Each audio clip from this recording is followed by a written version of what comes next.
미국의 코로나19 확진자가 90만 명을 넘었습니다. 전 세계에서 코로나 피해가 가장 심각한 상황인데 이 때문에 미국에서 중국 정부를 상대로 한 손해배상 청구 소송이 이어지고 있습니다.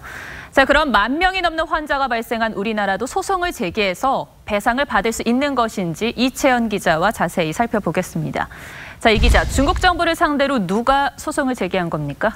네, 에릭 슈미트 미주리주 법무부 장관을 시작으로 미시시피주와 인도 변호사협회 등도 코로나19를 전 세계로 확산시킨 책임을 물어야 한다며 중국에 손해배상을 청구했고 지금까지 제기된 소송의 손해배상의 규모는 3경 2,032조 원에 달합니다. 3경이요. 천문학적인 숫자네요. 자, 그런데 다른 국가의 법적 책임을 묻는 게 가능한 일인 건가 보네요.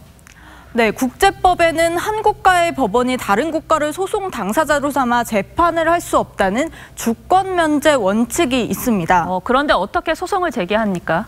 네, 미국은 1976년 외국 주권 면제법을 제정을 했는데 미국 시민의 신체적 상해를 초래했을 경우 등을 예외로 한다는 조항을 명시해놨습니다. 네. 이 조항이 적용된 대표적 사례가 북한 여행 중 북한에 억류됐다 귀환한 뒤 사망한 오토 원비어 사건입니다.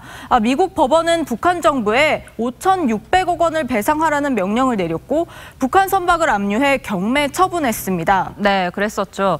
그럼 한국도 소송이 가능합니까?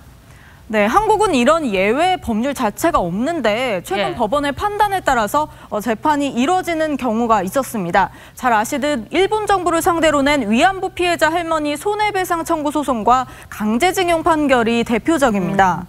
자, 그럼 코로나19 문제도 소송을 할 수 있을까요? 네, 위안부 소송 사례처럼 코로나19에 대한 중국 책임을 법적으로 규명해야 합니다. 그런데 중국은 바이러스의 진원지가 우한이라는 점을 인정하지 않고 있습니다. 네, 그렇죠. 中国同其他国家一样都受到了病毒的攻击，是受害者，不是加害者，更不是病毒的同谋。 또 감염병 특성상 과실과 손해의 인과관계 판단이 어렵다는 게 전문가들의 주장입니다. 한국 국민에 대한 손해 사이에 인과관계를 입증하는 것은 매우 어려울 것으로 예상됩니다. 메르스 사태 때 병원에 과실은 존재했지만 인과관계가 있다 없다는 논의로 첨예하게 네, 앞서 봤듯이 중국은 진원지 자체를 부인하고 있으니까 소송 자체에 대응 안 할 가능성도 크지 않습니까? 예, 그렇습니다. 그래서 만약에 진행을 하더라도 굉장히 긴 시간이 걸릴 것 같습니다. 네. 위안부 소송도 일본 정부가 소장 송달부터 거부해 재판이 3년 가까이 멈춘 적이 있었습니다. 결론적으로 보면 소송은 할 수 있지만 승소하는 건 쉽지 않고 또 외교적 마찰이나 국제 분쟁 소지도 있을 수 있겠네요. 네, 오늘 잘 들었습니다.